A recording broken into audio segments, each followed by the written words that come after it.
మనం ఇప్పుడు చూస్తున్నంతా కూడా కోటప్పకొండ దేవస్థానం. మనకి వ్యూ పాయింట్ అనేది చాలా అంటే చాలా చాలా బాగుంటుంది. ఇక్కడ ఘాట్ రోడ్ కావచ్చు, పైకి వచ్చిన తర్వాత వ్యూ కూడా చాలా అంటే చాలా అద్భుతంగా ఉంటుంది. మనం అందరం కూడా రోడ్డు భద్రత పాడేద్దాం, ఆనందంగా జీవిద్దాం. ఈ ఘాట్ రోడ్ ఫుల్ వీడియో అన్నీ కూడా నేను పెడతాను. చాలా అంటే చాలా అద్భుతంగా ఉంటుంది అంతా కూడా. ఓం నమః శివాయ. కోటప్పకొండకి మరో పేరు త్రికూటాచలం. అంటే ఈ కోటప్పకొండని ఎటువైపు నుంచి చూసినా 3 శిఖరాలు అయితే మనకు కనిపిస్తాయి, అందుకని త్రికూటాచలం అంటారు. అంటే ఇక్కడ ఉన్న 3 కొండల్ని బ్రహ్మ విష్ణు రుద్ర రూపాలుగా అయితే భావించడం జరుగుతుంది. ఈ ఆలయం వర్షం పడినప్పుడు ఒక రకంగా, అదేవిధంగా వర్షం లేనప్పుడు ఒక రకంగా అయితే ఉంటుంది. కానీ ఇక్కడ వాతావరణం అయితే చాలా అంటే చాలా అద్భుతంగా ఉంటుంది. ఈ కోటప్పకొండ సముద్ర మట్టానికి 1587 అడుగుల ఎత్తులో ఉంది. కానీ ఆలయం 600 అడుగులు ఎత్తులో ఉంటుంది. ఇక్కడ మనకి వీడియోలో కనిపిస్తున్న వినాయకుడి విగ్రహం చాలా అంటే చాలా దూరం నుంచి కూడా మనకి స్పష్టంగా కనిపిస్తుంది. ఇక్కడ మనకి కనిపిస్తున్న నందీశ్వరుని ముందు నుంచి అయితే మనం నడుచుకుంటూ వెళ్ళొచ్చు. నడుచుకుంటూ వెళ్ళి మెట్ల మీదుగా స్వామివారి దర్శనం చేసుకోవచ్చు. మెట్లు ఎక్కలేని వాళ్ళు ఇక్కడ లిఫ్ట్ సౌకర్యం కూడా ఉంది. లిఫ్ట్ మీద వచ్చిన వాళ్ళు నేరుగా ఇక్కడ మహామండపం పైకి వచ్చి అక్కడి నుంచి చాలా సులువుగా అయితే స్వామివారి దర్శనం చేసుకోవచ్చు. ఆలయం ఎదురుగా ఉన్నటువంటి శివలింగం, దానిపైన త్రిశూలం, శివుని విగ్రహం అన్నీ కూడా చాలా అంటే చాలా అద్భుతంగా ఉంటుంది. ఇక్కడ మనం చుట్టుపక్కల పరిసరాలన్నీ కూడా పచ్చని కొండలతో, పచ్చని మొక్కలతో, పల్లపు ప్రాంతాలు, అదేవిధంగా కొండ ప్రాంతాలు అంతా కూడా చాలా అంటే చాలా అద్భుతంగా ఉంటుంది. ఇప్పుడు మనం చూస్తున్నంతా కూడా మహామండపం. ఇక్కడ నుంచి లిఫ్ట్ ద్వారా అయితే మనం చేరుకోవచ్చు. ఈ ఆలయం ముందు నుంచి మనకి మెట్ల ద్వారా అయితే ఆలయంలోకి అయితే ప్రవేశించవచ్చు. కానీ మెట్లు అయితే కొంచెం ఎత్తుగా అయితే ఉంటుంది. దానివల్ల మోకాళ్ళ నొప్పులు ఉన్నటువంటి వాళ్ళైతే ఎక్కడ కొంచెం ఇబ్బంది పడతారు. చూసారు ఎంత అంటే అద్భుతంగా ఉందంటే, శివుని లింగం అద్భుతం. అంటే ఆ లింగాకారంపై త్రిశూలం శివుడు కూడా. మనకు పైన కనిపించేవి ధ్యాన మందిరం ఒకటి ఉంది.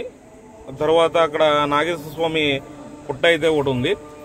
మనకి కనిపించే కొండ పైన పాత గుడి అయితే ఉందని చెప్తారు. కానీ అక్కడికి అందరూ వెళ్ళలేరు. ఇగో నా మెట్లు అయితే ఈ రకంగా ఉంటాయి. అంటే కొంచెం నిట్ట నిలువుగా ఉన్నట్టయితే ఉంటుంది. కాబట్టి కొంచెం ఎక్కడికైతే మోకాళ్ళ నొప్పులు ఉన్నవాళ్ళు, పెద్దలు కొంచెం ఇబ్బంది పడతారు. నేనైతే లోపల ఉన్న లింగాన్ని అయితే చూపించడానికి నేను ప్రయత్నించలేదు. ఎందుకంటే ఇక్కడ అనుమతించరు ఒకటి, నేను కూడా అటువంటి ప్రయత్నం అయితే చేయలేదు.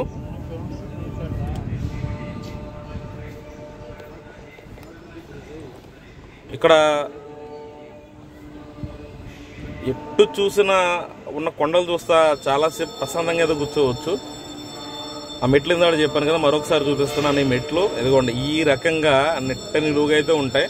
కాబట్టి పెద్దవాళ్ళు అయితే అక్కడ లిఫ్ట్ ద్వారా రావడం అయితే మంచిది.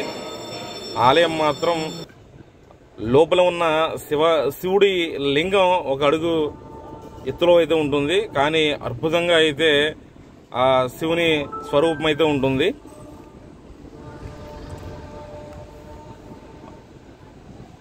గుంటూరు జిల్లా గతంలో, ఇప్పుడు పల్నాడు జిల్లా. ఇక్కడ ఈ ఆలయంలో మరొక ప్రత్యేకత ఏంటి అంటే, ప్రభల తీర్థం చాలా అంటే చాలా అద్భుతంగా జరుగుతుంది కోటప్పకొండలో. అప్పుడైతే అసలు దర్శనానికి అయితే చాలా అంటే చాలా రద్దీగా ఉంటుంది. రాత్రి ఎప్పుడైతే ఉందో అప్పుడు కూడా చాలా అంటే చాలా క్రౌడ్గా ఉంటుంది. నేను శివరాత్రి టైంలో కాకుండా వేరే టైంలో అయితే ఇది అంటే మామూలు రోజుల్లో అయితే వచ్చి తీయడం అయితే జరిగింది.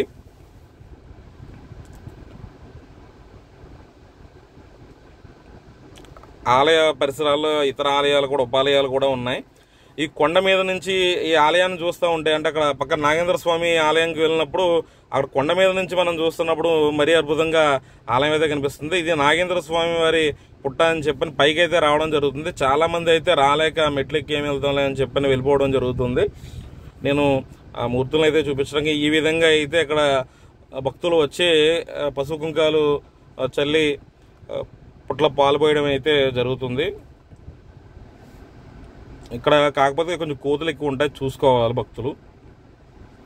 దీని పక్కనే ధ్యాన మందిరం కూడా ఉంది. కాకపోతే మనకు కనిపిస్తుంది ధ్యాన మందిరం కింద నుంచి చూస్తే చాలా అంటే అద్భుతంగా కనిపిస్తుంది. కానీ తగిన మెయింటెనెన్స్ ఇవి లేకపోవడం వల్ల ఏ రకంగా ఉందంటే ఇది ఈ రకంగా ఉంది. అసలు కొంచెం కోతులుగా అంటే ఇక్కడ చిన్నపిల్లలు ఆడుతున్నారు, కానీ వేరే సమయాల్లో కోతులు బాగా ఆడుకుంటూ ఉంటాయి. ఇది పక్కన పిల్ల కోత వస్తా చూడండి, అది వచ్చింది చూసారా, అదనమాట. ఈ కొండలన్నీ కూడా మంచి ఎంత ప్రకృతి అందాల మధ్యలో ఈ శివాలయం అత్యద్భుతంగా ఉంటుంది. దాని అనుభూతిని మనం మాటల్లో అయితే మనం చెప్పలేము.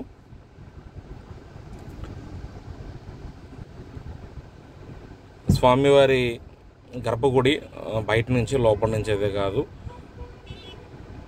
ఆలయ గోపురం. అందరూ కూడా ఎక్కువ మంది భక్తులు ఈ శివుడి విగ్రహం లింగం కలిపి ఉన్న ఈ ప్రాంతంలోనే ఫోటోలు ఎక్కువ దిగడానికి ఏదో ఆసక్తి అయితే చూపిస్తున్నారు. ఎందుకంటే ఖచ్చితంగా అంత అత్యద్భుతంగా ఉంటుంది. మన దూరం నుంచి చూడటానికి కూడా చాలా అంటే చాలా అద్భుతంగా కనిపిస్తుంది. ఆ శివుని రూపం ఏదైతే లింగాకారంలో ఉన్న రూపం కూడా చాలా దూరానికి అయితే కనిపిస్తుంది.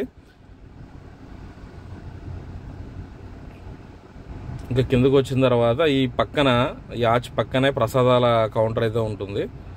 ఆ పైనుంచి అక్కడ మనం ధ్యాన మండపం పక్కన ఉన్న శివుని అంటే శివుడు ధ్యానం చేసుకున్నట్టు ఉంటుంది. ఆ దూరంగా కనిపించేది అయితే దక్షిణామూర్తి విగ్రహం. నేను లిఫ్ట్ అన్నాను కదా, ఇది ఇక్కడ నుంచి లిఫ్ట్, ఈ మండపం నుంచి లిఫ్ట్ మీదకి అయితే పైకి అయితే వెళ్ళొచ్చు.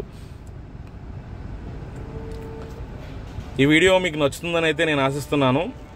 ఆ పరమశివుని ఆశీస్సులు మీకు మీ కుటుంబానికి ఎల్లవెల్లా ఉండాలని కోరుకుంటున్నాను. అందరికీ కూడా మరొకసారి మహాశివరాత్రి శుభాకాంక్షలు. మరొక మంచి వీడియోతో మళ్ళీ కలుసుకుంటాను. రోడ్డు భద్రత పాడేద్దాం, ఆనందంగా జీవిద్దాం. మీ లక్ష్మణ్.